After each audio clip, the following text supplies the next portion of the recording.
TV ముందుగా headlines చూద్దాం. Miss world 2025 ఏర్పాట్లపై అధికారులతో ముగిసిన ముఖ్యమంత్రి రేవంత్ రెడ్డి సమీక్ష. వెయిటింగ్ ప్రాంతంలో నిలబడి ఉన్న training nurse students spot death. ఈ నెల 30న 10వ తరగతి పరీక్ష ఫలితాలు. తెలంగాణ సీనియర్ ఆఫీసులకు భూదాన్ భూముల టెన్షన్. పాక్కు భారత్ మరో షాక్. మే 7 నుంచి ఆర్టీసీ సమ్మె. మిస్ వరల్డ్ బాధ్యత నుంచి అవుట్ ఫీల్ అవుతున్న స్మితా సబర్వాల్.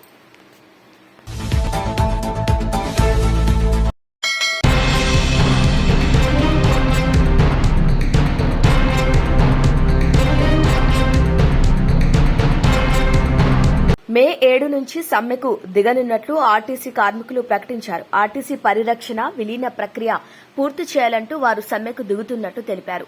ఇప్పటికే ఆర్టీసీ యాజమాన్యానికి ఎన్నోసార్లు నోటీసులు ఇచ్చినా చర్యలు తీసుకోకపోవడంతో తప్పనిసరి పరిస్థితుల్లో సమ్మెకు దిగుతున్నట్లు పేర్కొన్నారు.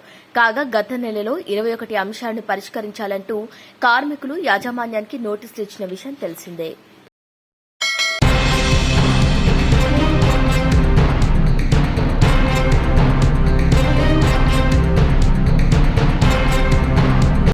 గద్వాల పట్టణ కేంద్రంలో new housing board colony rural police station సమీపంలో నర్స్ ట్రైనింగ్ స్టూడెంట్స్ ను బొలెరో వాహనం ఢీకొట్టడం జరిగింది. ఇక పూర్తి వివరాల్లోకి వెళ్తే సాయంత్రం 5 గంటల ప్రాంతంలో న్యూ హౌసింగ్ బోర్డ్ కాలనీలో ఓ private medical nurse training college ఏర్పాటు చేయడం జరిగింది. అయితే ఆ కాలేజీలో నర్స్ ట్రైనింగ్ ఇస్తున్న స్టూడెంట్స్ వారి కాలేజ్ ట్రైనింగ్ ముగింపు చేసుకుని వారి స్వంత ప్రాంతాలకు వెళ్లడానికి సూపర్ మార్కెట్ షాప్ దగ్గర బస్ కోసం వెయిట్ చేస్తున్న స్టూడెంట్స్ ఎర్రవల్లి వైపు నుండి ఒక బొలెరో వాహనం అధిక స్పీడ్ గా వచ్చి అక్కడ నిలబడి ఉన్న స్టూడెంట్స్ ని ఒక్కసారిగా ఢీకొట్టడంతో స్పాట్ లోనే 2 స్టూడెంట్స్ మరణించడం జరిగింది. మిగతా విద్యార్థులకు గాయాలు కాగా వారిని గద్వాల ప్రభుత్వ జనరల్ హాస్పిటల్ కు తరలించడం జరిగింది. ఇక క్షతగాత్రులను జిల్లా కలెక్టర్ బిఎస్ సంతోష్ కుమార్, నియోజకవర్గ శాసనసభ్యులు బండ్ల కృష్ణమోహన్ రెడ్డి, జిల్లా ఎస్పీ టి శ్రీనివాసరావు సందర్శించి పూర్తి వివరాలు సేకరించి విచారణ జరిపి తగు చర్యలు తీసుకుంటామని మాట్లాడటం జరిగింది.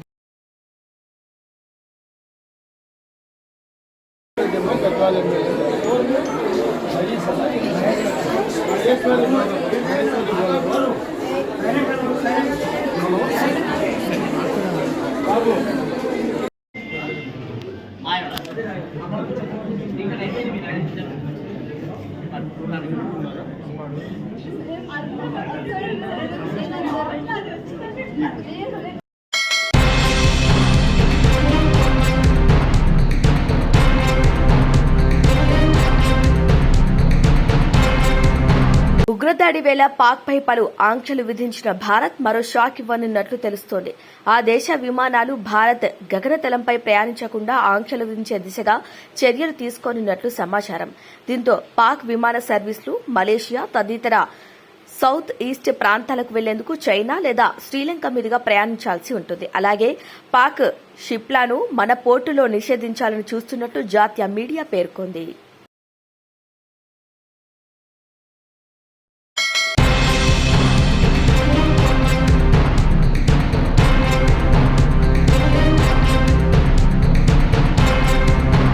తెలంగాణలో 28 మంది ఐపీఎస్, ఐఏఎస్ అధికారులు భూదాన్ భూములను అక్రమంగా కొన్నారంటూ వస్తున్న ఆరోపణలకు ఎలాంటి సమాధానం చెప్పుకోవాలో తెలియక వారంతా ఉక్కిరిబిక్కిరవుతున్నారు. భూదాన్ భూములు కాదని నిర్ధారించుకున్న తర్వాతనే వారు కొనుగోలు చేశారు. దానికి సంబంధించిన అన్ని పత్రాలు వారి దగ్గర ఉన్నాయి. ఆ సర్వే నెంబర్లో అసలు భూదాన్ భూములు ఎప్పుడూ లేవు. కానీ హైకోర్టులో జరిగిన విచారణలో ప్రభుత్వం తరపు లాయర్ ఈ విషయాన్ని గట్టిగా చెప్పలేకపోయారు. దాంతో మొత్తం 4 సర్వే నెంబర్లలోని స్థలాలను నిషేధిత జాబితాలో చేర్చాలని హైకోర్టు సింగిల్ బెంచ్ ఆదేశించింది. ఈ భూములన్నీ మహేశ్వరం మండలం నాగారం అనే గ్రామంలో ఉన్నాయి. రిటైర్ అయ్యే నాటికి మంచి విశాలమైన ఇల్లు కట్టుకోవచ్చని తెలుసుకుని వారు అక్కడ స్థలాలు కొనుగోలు చేసుకున్నారు. ఇక వారు అధికారులు కావడంతో ఆ స్థలం గురించి పూర్తిగా తెలుసుకుని కొనుగోలు చేసి ఉంటారు. కబ్జా చేస్తే నేరుగా వారి పేరు మీద కొనుగోలు చేసే సాహసం చెయ్యరు. కానీ తమకు వ్యతిరేకంగా కోర్టును మిస్లీడ్ చేశారని వారు ఇప్పుడు ఫీల్ అవుతున్నారు. అందుకే డివిజన్ బెంచ్ లో పిటిషన్ వేశారు. సింగిల్ బెంచ్ ఇచ్చిన ఆదేశాలను సవాల్ చేశారు. ఈ వ్యవహారం వెనుక ఏం జరుగుతుందో తెలంగాణ అధికార వర్గాలకు అర్థం కావటం లేదు. కొంతమంది సీనియర్ అధికారులను భయపెట్టే ప్రయత్నం జరుగుతోందన్న అనుమానాలు మాత్రం వ్యక్తం చేస్తున్నారు.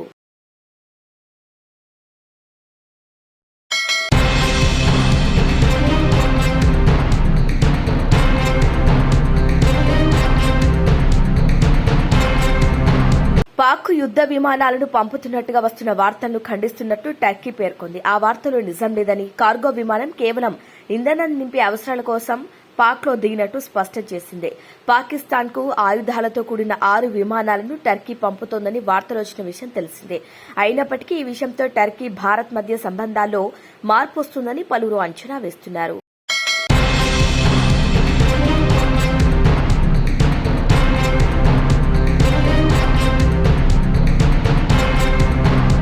మిస్ వరల్డ్ 2025 కి సంబంధించి ఏర్పాట్ల వివరాలను ముఖ్యమంత్రికి వివరించారు అధికారులు. మిస్ వరల్డ్ పోటీలలో పాల్గొనేందుకు వస్తున్న పార్టిసిపెంట్ కు ఎలాంటి అసౌకర్యం కలగకుండా చూడాలన్నారు సీఎం. ఇక ఎయిర్పోర్ట్, అతిథులు బస చేసే హోటల్, కార్యక్రమాలు జరిగే చోట కట్టుదిట్టమైన భద్రత ఏర్పాటు చేయాలని పోలీసు ఉన్నతాధికారులకు సీఎం ఆదేశించారు. ఇక తెలంగాణలో చారిత్రక కట్టడాలు, పర్యాటక ప్రాంతాలను సందర్శించేందుకు ప్రత్యేక ఏర్పాటు చేయాలన్నారు ముఖ్యమంత్రి. విభాగాల వారీగా ఏర్పాట్ల పర్యవేక్షణకు ప్రత్యేకంగా అధికారులను నియమించాలని సూచించారు. నగరంలో పెండింగ్ లో ఉన్న బ్యూటిఫికేషన్ పనులను త్వరగా పూర్తి చేయాలని ఆదేశించారు. ఇక మిస్ వరల్డ్ 2025 ప్రారంభమయ్యే నాటి నుంచి పూర్తయ్యే వరకు చేపట్టే కార్యక్రమాలు, ఏర్పాట్లకు సంబంధించి పూర్తిస్థాయి ప్రణాళికను సిద్దం చేయాలన్నారు.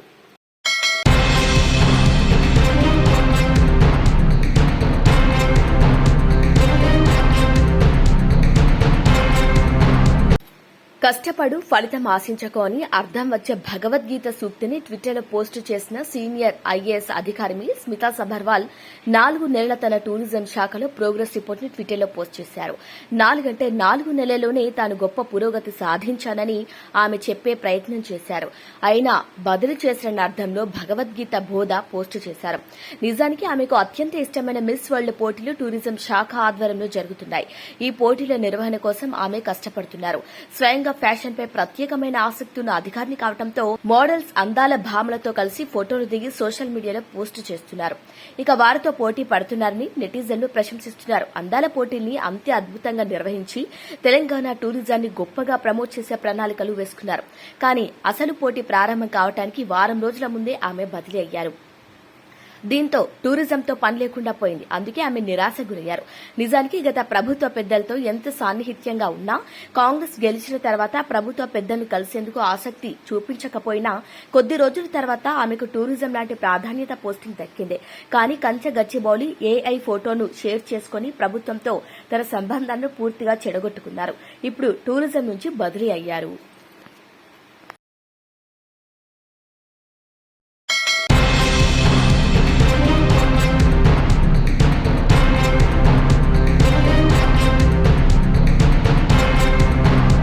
ఏప్రిల్ 28, 2025 బుధవారం రోజున తెలంగాణలో 10వ తరగతి పబ్లిక్ పరీక్షలు రాసిన విద్యార్థులు, వారి తల్లిదండ్రులు ఫలితాల కోసం ఎదురు చూస్తున్నారు.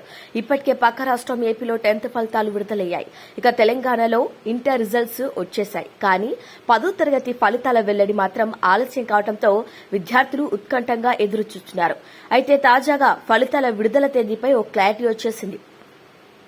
తెలంగాణలో ఈ నెల 30వ తేదీన 10వ తరగతి పరీక్షల ఫలితాలు వెలువడే అవకాశం ఉంది. అధికారులు ఇందుకు సంబంధించిన అన్ని ఏర్పాట్లు చేస్తున్నారు. ఫలితాలను డిప్యూటీ సీఎం భట్టి విక్రమార్క విడుదల చేసే అవకాశం ఉంది. వాస్తవానికి వారం రోజుల క్రితమే 10th మూల్యాంకన ప్రక్రియ, మార్కుల కంప్యూటీకరణ, పలు దఫాలుగా సమాధాన పత్రాలు వెరిఫికేషన్ ప్రక్రియ పూర్తయింది. అయితే విద్యాశాఖ ముఖ్యమంత్రి రేవంత్ రెడ్డి ఆధీనంలోనే ఉంది. ఈ కారణంగా ఆయన చేతుల మీదుగా ఫలితాలు విడుదల చేయించాలని అధికారులు భావించారు. ఇక ఈ విషయంపై ఇటీవలే రేవంత్ రెడ్డిని విద్యాశాఖ ఉన్నతాధికారులు కలిసి ఫలితాలు విడుదల విషయంపై చర్చించారు.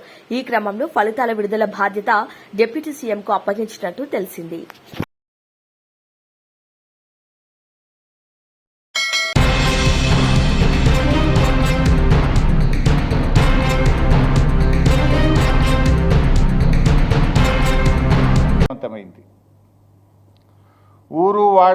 తేడా లేకుండా, పల్లె పట్టణం అనే తేడా లేకుండా ఎక్కడ చూసినా కేసీఆర్ ప్రసంగం మీదనే ఈరోజు రాష్ట్రం అంతా కూడా చర్చ జరుగుతూ ఉంది.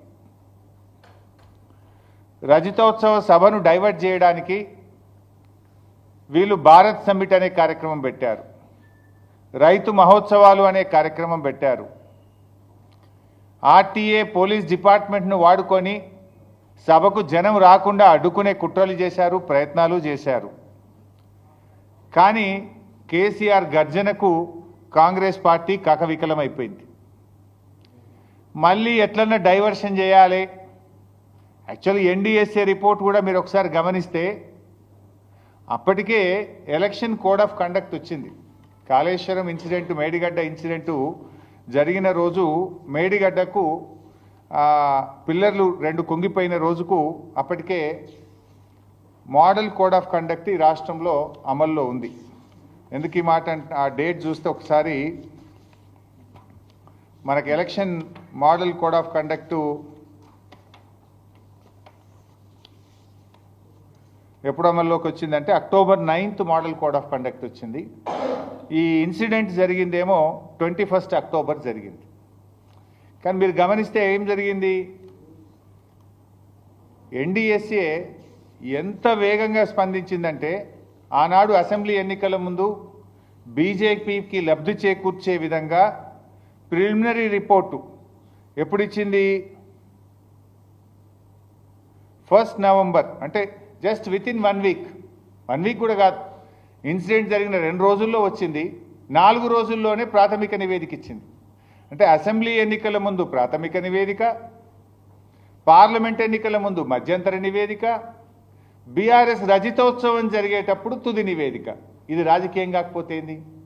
నేను ఇంకో మాట అడుగుతున్నా. పోలవరం డ్యామ్ ఉంది, అది కడుతున్నది కూడా ఇదే NDSA. NDSA is nothing but CWC, CWC is nothing but NDSA. సిడబ్ల్యూసీలో పనిచేసేటోళ్ళే ఎన్డీఎస్ఏకి ట్రాన్స్ఫర్ అవుతారు, ఎన్డీఎస్ఏలో పనిచేసేటోళ్ళే సిడబ్ల్యూసీకి ట్రాన్స్ఫర్ అవుతారు. అదేమి కొత్తది కాదు. అయితే మరి అదే ఎన్డీఎస్ఏ ఆధ్వర్యంలో కడుతున్న పోలవరం ప్రాజెక్టులో డయాఫ్రేమ్ వాల్ కానీ గైడ్ వాల్ కానీ కొట్టుకుపోయినాయి, కుప్పగూలిపోయింది పోలవరం ప్రాజెక్టు. మరి ఇప్పటి వరకు ఎన్డీఎస్ఏ ఎందుకు పోలవరం ప్రాజెక్టు విజిట్ చేయలేదు? యాక్ట్ పార్లమెంటు చేసిన చట్టము దేశంలో అన్ని రాష్ట్రాలకు ఒకటే ఉండాలి, అన్ని డ్యాంలకు అన్ని ప్రాజెక్టులకు ఒకే విధంగా ఉండాలి. ఇక్కడ తెలంగాణలో 2 పిల్లర్లు గుంగితే 3 రోజుల లోపల వస్తావు, 4 రోజుల లోపల రిపోర్ట్ ఇస్తావు. 4-5 ఏళ్ళైనా పోలవరంకు ఎన్డీఎస్ఏ పోదెందుకు, రిపోర్ట్ ఇయ్యదెందుకు? ఎందుకంటే కట్టిందే మీరు, డిజైన్ చేసింది ఎన్డీఎస్ఏ, కట్టింది ఎన్డీఎస్ఏ, కుప్పగూలింది ఎన్డీఎస్ఏ హయాంలో, ఎన్డీఏ హయాంలో. అందువల్ల అక్కడికి బోరు. ఇక ఉత్తమ్ కుమార్ రెడ్డి గారు ఎన్డీఎస్ఏ ఏదో ప్రపంచ ప్రఖ్యాతి కలిగిన సంస్థ, ఇక దీనంత గొప్పది లేదు, దీంట్లో ఉన్నంత నిష్ణాతులైన ఇంజనీర్లు ఈ ప్రపంచంలో లేరు అని చెప్తాడు. మరి ఆ ఎన్డీఎస్ఏ కట్టిన పోలవరం కుప్పగూలిపోయింది, 5 ఏళ్ళైనా అక్కడికి ఎందుకు పోలేదు? ఇది ఎందుకు నేను చెప్పాల్సి వస్తుందంటే ఎన్డీఎస్ఏ ఎన్డీఏ జేబు సంస్థగా మారింది. ఈ దేశంలో ఈడీ సిబిఐలను ఎట్లా వాడుతున్నారో ఎన్డీఎస్ఏను కూడా అదే పద్ధతిలో వాడుతున్నారనడానికి ఇది ఒక నిదర్శనము. అసెంబ్లీ ఎన్నికల ముందు ప్రాథమిక నివేదిక, పార్లమెంట్ ఎన్నికల ముందు మధ్యంతర నివేదిక, సిల్వర్ జూబ్లీ ముందు తుది నివేదిక. 5 ఏళ్ళైనా పోలవరంకు పోరు, ఏ నివేదిక ఇయ్యరు. అంటే ఇది ఒక రాజకీయపరమైనటువంటి ఒక కుట్రతో కాంగ్రెస్ బీజేపీలు కుమ్మక్కై చేస్తున్నటువంటి విషయం ఇవాళ స్పష్టంగా అర్థమవుతా ఉంది. ఇప్పుడు ఎస్ఎల్బీసీ కుప్పగూలిపోయింది, ఇదేదో డిజాస్టర్స్ అని మాట్లాడుతుండు ఉత్తమ్ కుమార్, ఒత్తి పలుకుతుండు. ఎస్ఎల్బీసీ కంటే పెద్ద డిజాస్టర్స్ ఏంది? ఆగమాగంపై తొందరగా పనిచేయవి, 8 మంది ప్రాణాలు తీసినావు, కనీసం శవాలను కూడా బయటకు తీయలేని చేతగాని దద్దమ్మ ప్రభుత్వం ఈ కాంగ్రెస్ ప్రభుత్వం. అంతకంటే డిజాస్టర్స్ ఇంకోటి ఉంటుందా మిస్టర్ ఉత్తమ్ కుమార్ రెడ్డి? 60 రోజులైంది, 60 రోజులైనా డెడ్ బాడీలను కూడా బయటకు తీయలేనటువంటి చేతగాని ప్రభుత్వం ఈ కాంగ్రెస్ ప్రభుత్వం. మీరు వచ్చినాక ఖమ్మం జిల్లాలో పెదవాగ్ కొట్టుకుపోయింది, సుంకిశాల కుప్పగూలింది, పాలమూరు ఎత్తిపోతల పథకంలో వట్టెం పంపోజ్ నిండా మునిగిపోయింది, ఎస్ఎల్బీసీ టనల్ కూలిపోయి 8 మంది ప్రాణాలు బలిగొన్నావు నువ్వు. ఇంకా మీరేదో పెద్ద శుద్ధపూసల లెక్క మాట్లాడుతున్నారు. ఇవాళ చాలా విషయాలు పూర్తిగా సత్యదూరమైనటువంటి అబద్ధాలు మాట్లాడినటువంటి ప్రయత్నం చేసినారు. వారు మాట్లాడిన ప్రతిదీ కూడా నేను సాక్ష్యాధారాలతో ప్రూవ్ చేయడానికి రెడీగా ఉన్నా. ఉత్తమ్ కుమార్ రెడ్డి లైట్ అన్ని అబద్ధాలు మాట్లాడాడు, అసత్యాలు మాట్లాడాడు, అర్ధ సత్యాలు మాట్లాడాడు.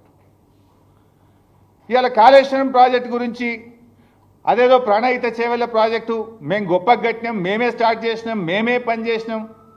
మరి మీరే పని చేస్తే ఎందుకు తమ్మిడిహట్టికి 8 ఏళ్ళు కాంగ్రెస్ ప్రభుత్వం అధికారంలో ఉంటే అనుమతి కూడా తేలేకపోయారు? మహారాష్ట్రలో కాంగ్రెస్ ప్రభుత్వం, ఆంధ్రప్రదేశ్లో కాంగ్రెస్ ప్రభుత్వం, ఢిల్లీలో కాంగ్రెస్ ప్రభుత్వం, 3 చోట్ల కాంగ్రెస్ ప్రభుత్వం ఉంటే 8 ఏళ్లలో మహారాష్ట్రాన్ని ఎందుకు ఒప్పించలేరు? ఎందుకు తమ్మిడిహట్టికి అంతర్రాష్ట్ర ఒప్పందం చేయలేదో ఒకసారి సమాధానం చెప్తారా? Is it not the failure of Congress party? Congress ప్రభుత్వం నిర్లక్ష్యం కాదా? ఒకవేళ 8 ఏళ్లలో 8 ఏళ్ళు మీరే అధికారంలో ఉన్నారు, రాష్ట్రంలో, మహారాష్ట్రలో, కేంద్రంలో 3 చోట్ల అధికారం ఉండి తమ్మిడిహట్టికి అనుమతి మీరు తెచ్చుంటే, కట్టుంటే ఇవాళ ఈ పరిస్థితి ఎందుకు వస్తుండే? ఆనాటి మహారాష్ట్ర ముఖ్యమంత్రి, మన ముఖ్యమంత్రి కిరణ్ కుమార్ రెడ్డికి ఆ రోజు రాసిన లేఖ ఇది. ఏం రాసిండు? At the full reservoir level 152 meters, about 2099 hectares of land from 22 villages of district Chandrapur and 8 villages in the district Gadchiroli are likely to be submerged, and this is a main cause of unrest among the farmers from this area. It is also requested that the government should not proceed with unilaterally decided layouts and control levels, as it may lead to unfruitful expenditure. మీరు మా అనుమతి లేకుండా, మా రాష్ట్ర ప్రభుత్వం ఒప్పుకోకుండా ఇష్టం ఉన్నట్టుగా ప్రాజెక్టు కడుతుండ్రు, మీరు పెట్టిన ఖర్చు అంతా కూడా వృధా అవుతుంది, తస్మాత్ జాగ్రత్త అని ఆనాటి మహారాష్ట్ర ముఖ్యమంత్రి మన ప్రభుత్వాన్ని హెచ్చరించిండు. మీరెంత దుర్మార్గము, ఎంత అరాచకం అంటే, మీరు ఎవడన్నా హెడ్ దగ్గర పని స్టార్ట్ చేస్తాడు, తల దగ్గర ఇచ్చిపెట్టి తోక దగ్గర పంది అవుతారా? ఆనాడు కమిషన్ల కోసం, పర్సంటేజ్ల కోసం ఎన్నికల ముందు హడావిడిగా 28 ప్యాకేజీలకు టెండర్లు పెట్టి, మహారాష్ట్రతో అగ్రిమెంట్ లేదు, డిపిఆర్ లేదు, డిపిఆర్ తయారు కాలే, మహారాష్ట్ర ఒప్పుకోలే, టెండర్లు పిలిచిండ్రు. ఎక్కడనో పోయి చేవల కాడ దవుతారు, ఎక్కడనో పోయి మెదక్ జిల్లా సిద్దిపేటలో దవుతారు. అసలు ఎక్కడైతే నీళ్లు తీసుకోవాలో తమ్మిడిహట్టి దగ్గర, ఆడ మహారాష్ట్ర ఒప్పుకోదు, ఆడ తట్టెడు మట్టి తీయరు, అంతర్రాష్ట్ర ఒప్పందం జరగదు.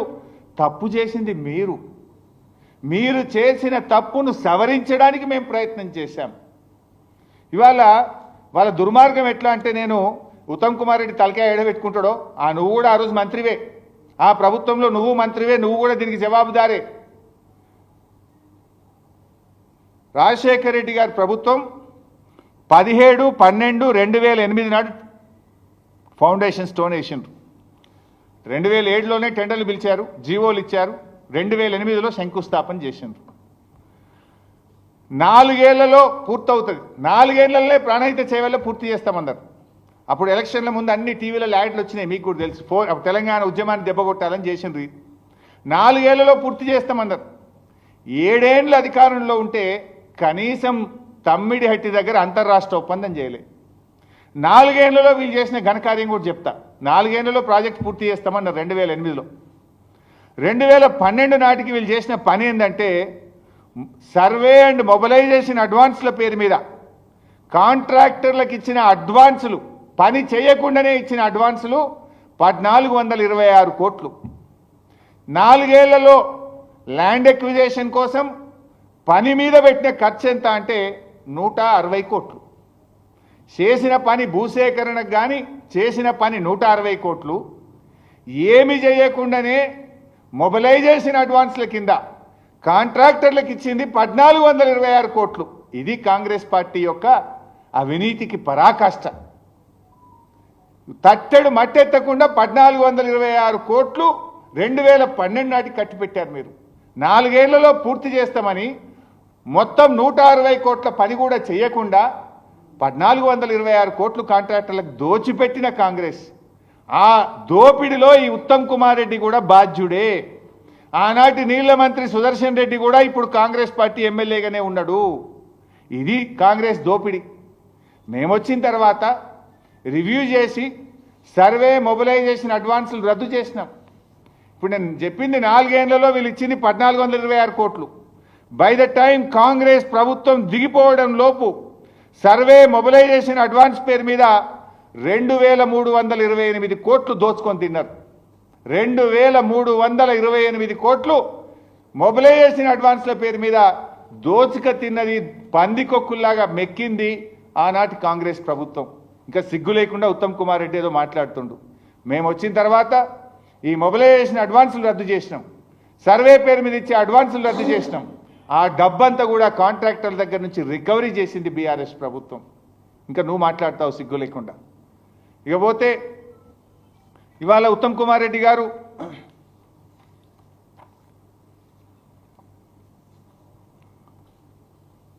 ఇంకా చాలా విషయాలు మాట్లాడు. బీఆర్ఎస్ పార్టీ అన్యాయంగానట వీళ్ళు తమ్మిడిహట్టి నుంచి మేడిగడ్డకు మార్చిండ్రు అని ఈరోజు ఆయన మాట్లాడినాడు. ఎందుకు మార్చిండ్రు అని మాట్లాడే ప్రయత్నం చేసిండు. ఉత్తగానే మార్చినమాట మేము. మరి నువ్వు 8 ఏళ్ళు ఉంటివి కదా, 8 ఏళ్ళలో ఎందుకో తమ్మిడిహట్టికి పర్మిషన్ లేకపోతివి, నువ్వు తెచ్చుంటే మేము మార్చాల్సిన అవసరం ఏంది? అయినా మేము అట్లా మార్చలే, మీలాగా బాధ్యత రహిత్యంగా ఉండం. ఆనాడు స్వయంగా మన ముఖ్యమంత్రి కేసీఆర్ గారు మహారాష్ట్ర ముఖ్యమంత్రి ఫడ్నవీస్ గారితో చర్చలు జరిపినారు. మహారాష్ట్ర రాజ్భవన్లో చర్చలు జరిపిన వీడియో ఫొటోస్ ఇవి జరిపి అక్కడ మేము కట్టుకుంటాం, మీకు ఎంత డబ్బైనా ఇస్తాం. ఇది మినిట్స్ ఆఫ్ ద మీటింగ్, ఆ ఇద్దరు ముఖ్యమంత్రుల మధ్య జరిగిన మినిట్స్ ఆఫ్ ద మీటింగ్. మాకు అనుమతి ఇవ్వండి, మేము కట్టుకుంటాము అని చెప్పి ఆ రోజు మేము ప్రయత్నం చేసినాం. దీనికంటే ముందు నేను కూడా వెళ్ళిన, అప్పుడు కాంగ్రెస్ ప్రభుత్వమే ఉండే, ముషరఫ్ అని అక్కడ ఇరిగేషన్ మినిస్టర్ ఉండే. నేను మన రాష్ట్ర ఇరిగేషన్ మంత్రిగా అప్పటి ఆదిలాబాద్ మంత్రి జోగు రామన్న గారితో కలిసి నేను మహారాష్ట్రకు వెళ్ళి మహారాష్ట్ర ఆనాటి ఇరిగేషన్ మంత్రి ముషరఫ్ గారితో కలిసి తమ్మిడిహట్టి దగ్గర మీకు ఎంత డబ్బు కావాలని ఇస్తాం, మాకు పర్మిషన్ ఇవ్వండి అని మొదటి దఫాలో నేను మాట్లాడాను. రెండవ దఫాలో స్వయంగా కేసీఆర్ గారు వచ్చి కూడా మాట్లాడినారు. కానీ వాళ్ళు ససేమిరా మేము మాత్రం అంత ఎత్తుకు అక్కడ కట్టడానికి వీల్లేదు, ఒప్పుకోము అని చెప్పి చాలా స్పష్టంగా చెప్పిండ్రు. అయితే ఈలోపు కొన్ని విషయాలు జరిగినాయి. ఉత్తమ్ కుమార్ రెడ్డి చదువుకున్నవాడు, విజ్ఞానవంతుడు, కొంత ఏమైనా ఎథిక్స్ ఉంటుందని అనుకున్నా. ఆయన మినిమం ఎథిక్స్ కూడా లేవు. ఆయన అజ్ఞానుడిగా మాట్లాడుతున్నాడు, విజ్ఞానుడిగా కాదు అజ్ఞానుడిగా మాట్లాడుతున్నాడు.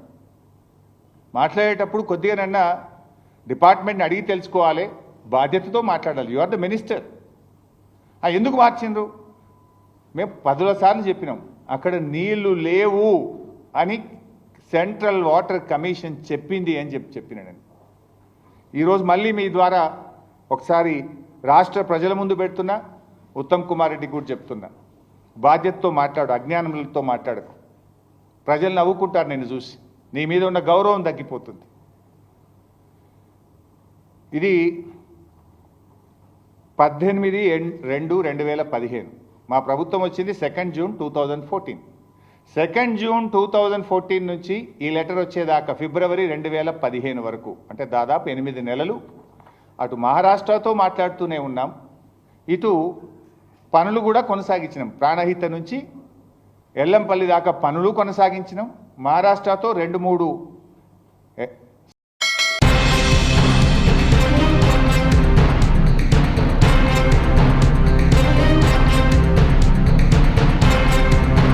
బులెటిన్ హెడ్లైన్స్ మరొకసారి.